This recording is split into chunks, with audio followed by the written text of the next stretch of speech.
बिस्मिल्लाहिर रहमानिर रहीम। আসসালামু আলাইকুম viewers, welcome back to my channel Sharmin kitchen. কাছে দূরে দেশে ও দেশের বাইরে যে যেখান থেকে আমার ভিডিওটি দেখছেন, আশা করছি সবাই অনেক বেশি ভালো আছেন। আল্লাহর রহমতে আমিও ভালো আছি। আজ আমি আপনাদের সাথে শেয়ার করতে আবারও চলে এলাম রেস্টুরেন্ট স্টাইলে চিকেন ফ্রাই রেসিপি। রেস্টুরেন্টগুলোতে যে চিকেন ফ্রাই তৈরি করা হয় সেই রেসিপিতে আজ আমি আপনাদের সাথে শেয়ার করব। আশা করব আমার ভিডিওটি ভালো লাগবে। ভালো লাগলে লাইক, কমেন্ট এবং শেয়ার করবেন এবং আমার চ্যানেলে নতুন হয়ে থাকলে আমার চ্যানেলটি সাবস্ক্রাইব করে পাশে থাকা বেল বাটনটি অন করে রাখবেন। আর প্লিজ আপনাদের কাছে একটি রিকোয়েস্ট, ভিডিওটি টেনে টেনে না দেখে সম্পূর্ণ ভিডিও দেখবেন। তো আমি চিকেন ফ্রাই তৈরির জন্য প্রথমে আমি একটি চিকেন কেটে নিয়েছি। এখানে 600 গ্রাম চিকেন নিয়েছি নিয়ে আমি ভালোভাবে ধুয়ে পানি ঝরিয়ে রেখেছি। তো এখন আমি এটার সাথে অ্যাড করে দিচ্ছি 1 টেবিল চামচ আদা বাটা আর 1 টেবিল চামচের চেয়ে একটু কম রসুন বাটা দিয়ে দিচ্ছি। 1 টেবিল চামচের কিছুটা কম দিয়েছি শুকনো লাল মরিচের গুঁড়ো। আপনারা আপনাদের পছন্দ অনুযায়ী বাড়িয়ে কমিয়ে দিতে পারবেন। দিয়ে দিলাম 1 চা চামচ জিরা গুঁড়ো আর দিয়ে দিচ্ছি হাফ টেবিল চামচ কালো গোলমরিচের গুঁড়ো। আপনারা চাইলে সাদাটাও দিতে পারেন। আর দিয়ে দিচ্ছি আমি 1 টেবিল চামচ লাইট সয়া সস আর দিয়ে দিলাম সাথে 1 টেবিল চামচ টমেটো সস। এটা আমার ঘরে তৈরি, আপনারা চাইলে আমার চ্যানেলে দেয়া আছে, দেখে নিতে পারেন। তারপরে দিয়ে দিলাম স্বাদ মতো লবণ। আর লবণটা একটু বুঝে শুনে দিবেন, কারণ যেহেতু সয়া সস দিয়েছি, সয়া সস কিন্তু এমনিতে লবণাক্ত, তো এর জন্য একটু বুঝে শুনে দিবেন। তারপর আমি হাতের সাহায্যে এভাবে মেখে নিয়েছি। আর আমি একটু দেখতেই পাচ্ছেন স্ক্রিনে, আমি একটি ডিম নিয়ে নিয়েছি একটি বাটিতে। আর আমি যেহেতু এখানে 600 গ্রাম নিয়েছি চিকেন, তো অতএব আমার ডিমটি কিন্তু পুরোপুরি ডিমটা লাগবে না। আমি ডিমটা ভালোভাবে ফেটিয়ে নিয়েছি। তো আমার এটা ম্যারিনেশন করা হয়ে গেছে দেখুন। তো আমি এখান থেকে ডিমটা ফেটে নিয়ে আমি কিছুটা রেখে দিব, আর বাকিটুকু আমি সম্পূর্ণটা দিব না।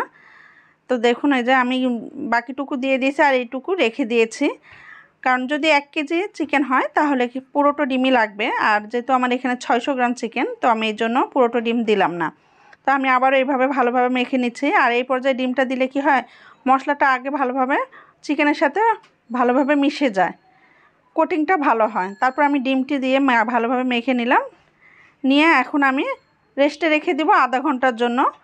আর আপনাদের হাতে যদি সময় থাকে তাহলে আপনারা 1 ঘন্টার জন্য রেস্টে রেখে দিবেন, অথবা সারা রাত আপনারা ম্যারিনেশন করে ফ্রিজে রেখে দিতে পারেন।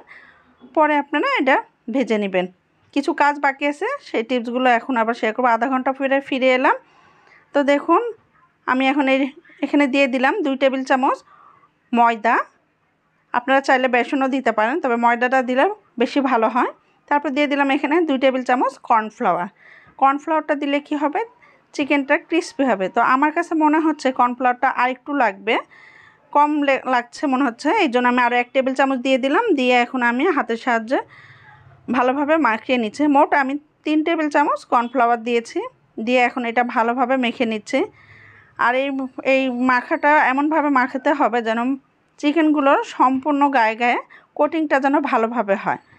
চিকেনটা যদি কোটিং ভালোভাবে না হয় তাহলে কিন্তু এই ফ্রাইটা খেতে ভালো লাগে না এবং ক্রিস্পিও হবে না। তো এই জন্য এটা আমি ভালোভাবে হাতের সাহায্যে মাখিয়ে নিলাম। দেখুন কিভাবে নিয়েছি, আপনারা বুঝতে পারবেন যে কিভাবে যে এই চিকেনটা কোটিং হয়েছে ভালোভাবে। তো সেটা আমি দেখিয়ে দিচ্ছি আপনাদের। তো এই জন্য আমি এখানে দেখুন এভাবে কীভাবে মেখে নিলাম। স্কিনে দেখানোর নিয়ম অনুসারে আপনারা এভাবে মাখিয়ে নেবেন। তো এই যে দেখুন আমি একটা পিস উঠিয়ে নিয়ে আমি দেখাচ্ছি। এই যে এইভাবে এরকম একটা কোটিং হতে হবে। যদি আপনাদের কাছে মনে হয় যে না কোটিং একটু পাতলা লাগছে, আমি আরেকটি পিস দেখিয়ে দিচ্ছি। তো তাহলে আপনারা কি করবেন, এখানে আরেকটি অন্য যে মাংসগুলো আছে এই মাংসের গায়ের থেকে এভাবে ঘষে ঘষে নিয়ে একটু পাতলা কোটিং হলেই কিন্তু খেতে ভালো লাগবে। আর যদি বেশি ভারী হয় কোটিংটা তাহলে কিন্তু ভাজার সময় খুলে যাবে, আর নয়তো বা এটা খেতে ভালো লাগবে না। তো আমি সরাসরি চুলায় চলে গেলাম। চুলায় আগে থেকে প্যান বসিয়ে আমি পর্যাপ্ত পরিমাণ তেল দিয়ে আমি তেল গরম করে নিয়ে আমি একটা একটা করে চিকেন পিসগুলো দিয়ে দিচ্ছি। দিয়ে আমি এগুলো ভাজবো। আরেকটি টিপস আপনারা খেয়াল রাখবেন যে চিকেনটা দেওয়ার সাথে সাথে কখনো নেড়ে দিবেন না, উল্টে পাল্টে দেবেন, একটু হতে দিবেন ভালোভাবে। এক পাশ লাল হলে তারপর অন্য পাশ উল্টিয়ে দিবেন। আর চুলার ফ্লেমটা আমি হাই টু মিডিয়ামের মাঝামাঝি দিয়ে রেখেছি। তো দিয়ে এখন আমি এগুলো দেখুন এক পাশ লাল হয়েছে, আমি উল্টে পাল্টে দিচ্ছি। আর তেলটা এমনভাবে গরম হতে হবে যেন দেওয়ার সাথে সাথে এগুলো লাল হয়ে আসে, তাহলে কি হবে, ভেঙে যাবে না এবং এটা ভাজতে সুবিধা হবে। তো আমি এটা মোটামুটি 4 মিনিট সময় নিয়ে চিকেনটা ভেজে নিয়েছি। তো এই চিকেনটা এখন আমি উঠিয়ে রাখছি, আর বাকি যে চিকেনগুলো আছে এগুলো আমি একইভাবে ভেজে নিব। তো 4 মিনিট এটা রেস্টে রেখে তারপর আমি আবার ভাজবো। এগুলো আমি ডাবল বয়লারে ভেজে নিব। তো 4 মিনিট পরে আমি আবারও ফিরে এলাম। দেখুন আমি বাকিগুলো ভেজে নিয়েছি। তো আগে প্রথমে যে আমি চিকেনগুলো ভেজে নিয়েছি সেগুলো এখন আবারও তেলে দিয়ে দিচ্ছি। আর এখন চুলার ফ্লেমটা কিন্তু এখন মিডিয়াম টু লোতে মাঝামাঝি দিয়ে রেখেছি। আর এই চিকেনটা এখন কিন্তু হতে বেশি সময় লাগবে না, খুবই দ্রুত ভাজা হয়ে যাবে। 1.5 থেকে 2 মিনিট সময় হলেই কিন্তু এটা ভেজে নেওয়া হয়ে যাবে। তো আমি কথা বলতে বলতে এগুলো ভেজে নিয়েছি। আর এই ডাবল বয়লারে এটাকেই বলা হয়। ডাবল বয়লারে ভেজে নিলে কি হয়, ভিতরে থেকে যে কাঁচা কাঁচা ভাবটা থাকে ওটা চলে যায় এবং জুসিনেস বজায় থাকে, আর উপর দিয়ে অনেক ক্রাঞ্চি হয়, খেতে কিন্তু অনেক ক্রিস্পি লাগে, ভালো লাগে খেতে। তো তৈরি হয়ে গেল আমার চিকেন ফ্রাই, পরিবেশন করে দেখিয়ে দিচ্ছি আপনাদের। আশা করব আমার ভিডিওটি আপনাদের ভালো লেগেছে। ভালো লাগলে অবশ্যই আমার ভিডিও দেখার শুরুতেই একটি লাইক দিয়ে দিবেন এবং আমার পাশে থাকবেন। আমার চ্যানেলটি সাবস্ক্রাইব করে পাশে থাকা বেল বাটন অন করে রাখবেন।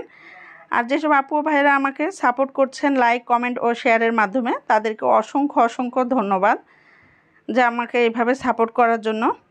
তো আমি একটা আপনাদের দেখিয়ে দিচ্ছি, ভিতর থেকে দেখুন কেমন জুসিনেস বজায় আছে এবং উপরে কিন্তু অনেক সুন্দর একটা ক্রিস্পি হয়েছে।